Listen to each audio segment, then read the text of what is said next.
नमस्कार मित्रांनो. तर आज आपण एक्सएम ब्रोकर मध्ये अकाउंट कसं ओपन करायचं आहे ते 2 मिनिटाच्या आतमध्ये आपण जाणून घेऊया. खूप सिंपल स्टेप आहेत, इझी स्टेप आहेत. मी तुम्हाला स्क्रीनवरती दाखवतो, चला या माझ्यासोबत. तर नमस्कार मित्रांनो, आज आपण जाणून घेऊया एक्सएम मध्ये अकाउंट कसं ओपन करायचं. खूप सिंपल आहे. याच्यामध्ये 2-3 स्टेप आहेत, तेवढ्या फक्त फॉलो करायचे जेणेकरून तुम्हाला कळेल की एक्सएम ब्रोकरमध्ये अकाउंट कसं ओपन करायचं आहे. आपला पार्टनर कोड लक्षात ठेवा, MBFX07. ठीक आहे. तर या इथं एक लिंक आहे, त्या लिंकवरती मी टॅप करतोय. लिंकवरती टॅप केल्यानंतर आपल्याला काय दिसतं बघूया.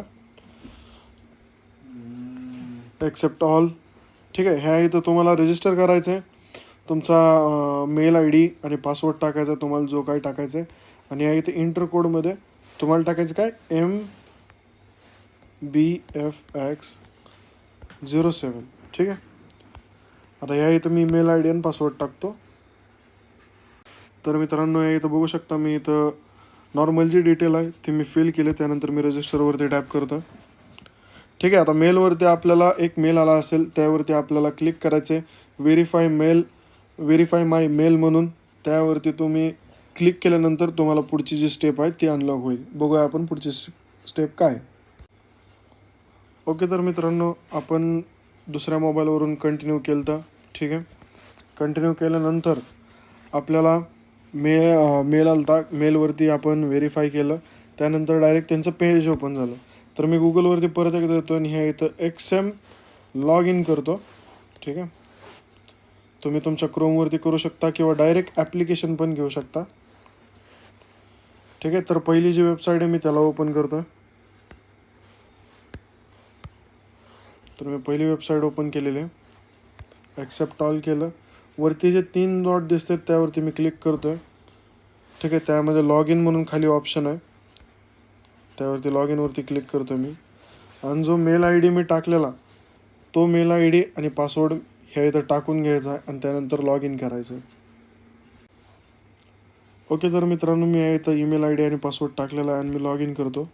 लॉग इन केल्यानंतर काय विचारतं आहे, आता तुमच्या मेलवरती एक कोड आला असेल. ठीक आहे. तर तो कोड आपल्याला ह्या इथं टाकायचा आहे. ठीक आहे. तर मी या इथं बघतो मला कोड काय आलेला आहे. तर मला ह्या इथं कोड दिसतोय तो मेलवरचा. मी इथं टाकतो 739051. ठीक आहे. तर मी हा कोड टाकला. त्यानंतर व्हेरीफाय कोड. त्यानंतर डायरेक्ट पहिले इंटरफेस ओपन होते. ह्या इथं तुम्ही बघू शकता. ह्या इथं आपल्याला एक रिअल अकाउंट पण भेटलेलं आहे. ठीक आहे. तर या इथं वरती कोपऱ्याला प्रोफाईलवरती क्लिक करून तुम्हाला काय करायचं, व्हेरिफिकेशनवरती आहे इथं टॅप करायचं. ह्या इथं व्हेरिफिकेशनमध्ये मग आपल्याला एक नंबर टाकायचा आहे. जो काही त्याचा नंबर असेल तो मी या इथं टाकतो आणि रिसीव्ह कोड करतो. ठीक आहे. ओके. तर मित्रांनो, या इथं तुम्ही बघू शकताय नंबर आपण या इथं टाकून घेतला. त्यानंतर आपण रिसीव्ह कोडवरती टॅप करूया. ठीक आहे. तर मोबाईलवरती एक कोड आला असेल, तो कोड आपल्याला या इथं टाकायचा, 3824. तुमच्या मोबाईलवरती जो येईल तो टाकायचा. हाच कोड टाक, चालणार आहे तरी. ठीक आहे. हे आता first name, middle name, last name, सगळ्या गोष्टी ज्या आहेत त्या आपल्याला फिलअप करायच्या आहेत. तर ही मी बेसिक डिटेल आहे इथं फिल केली. त्यानंतर मी कंटिन्यूवरती टॅप करतो. आता तुमचा आधार कार्डवरती जो ॲड्रेस आहे तो या इथं तुम्हाला टाकून घ्यायचा आहे. ओके. तर मित्रांनो, मी हे इथं बेसिक ॲड्रेस जो आहे तो टाकलेला आहे. त्याचं गाव टाकलेलं आहे. शहर तुमच्या जवळपासचं कोणतं आहे ते टाका.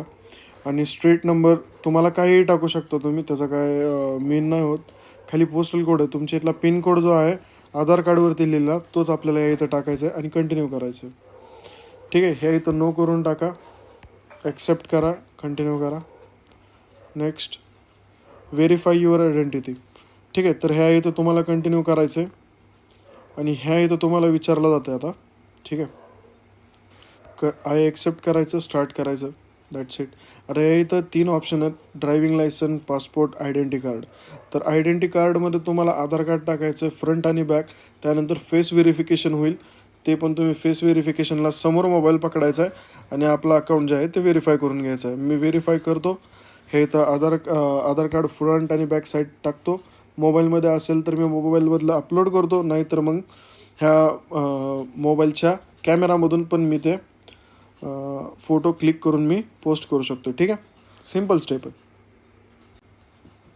तर मित्रांनो, तुम्ही या इथं बघू शकता, ह्या इथं मी फ्रंट साईड आणि बॅक साईड दोन्ही पण अपलोड केलेला फोटो मी कंटिन्यू करतो. ठीक आहे, कंटिन्यू केल्यानंतर तुम्हाला फेस व्हेरिफिकेशन येतं. ह्या फेस व्हेरिफिकेशनमध्ये बरोबर तुमचं तोंड ह्यामध्ये बसलं पाहिजे. आणि हे खूप इझी आहे, जास्त काय अवघड नाही आहे. हे करून झाल्यावरती तुम्हाला मी स्टार्ट करून दाखवतो रे. ओके मित्रांनो, आपण फेस पण स्कॅन करून घेतलेला आहे. त्यानंतर प्रोसेसिंग येत आहे. आता हे जे आपले जे डॉक्युमेंट जे आहेत ते ऑलरेडी सबमिटेड झालेले आहेत. ठीक आहे. ओके, तर मित्रांनो सगळे जे स्टेप जे आहे ते झालेले आहे. थोड्या वेळाने ह्या इथं तुम्हाला व्हेरीफाय झालेलं दिसेल. आता ह्या इथं तुम्ही डिपॉझिटच्या ऑप्शनवरती क्लिक करून तुमची जर्नी चालू ठेवू शकता. Thank you so much. तर मित्रांनो, तुम्ही आता बघितलं असेल किती सोप्या पद्धतीमध्ये आपण अकाउंट ओपन केलेलं आहे. तरी सुद्धा तुम्हाला काही जर प्रॉब्लेम येत असेल तर खाली दिलेल्या नंबरवरती तुम्ही डायरेक्ट व्हॉट्सअपला टेक्स्ट करू शकताय. कॉल करू नका. कॉलने भरपूर प्रॉब्लेम होतो. भरपूर लोक कॉल केला की मग ते सपोर्ट देत आहेत ना प्रॉपर. तर ज्यांना कोणाला काय प्रॉब्लेम येत असेल तर खाली दिलेल्या नंबरवरती तुम्ही फक्त एकदा टेक्स्ट करा व्हॉट्सअपला.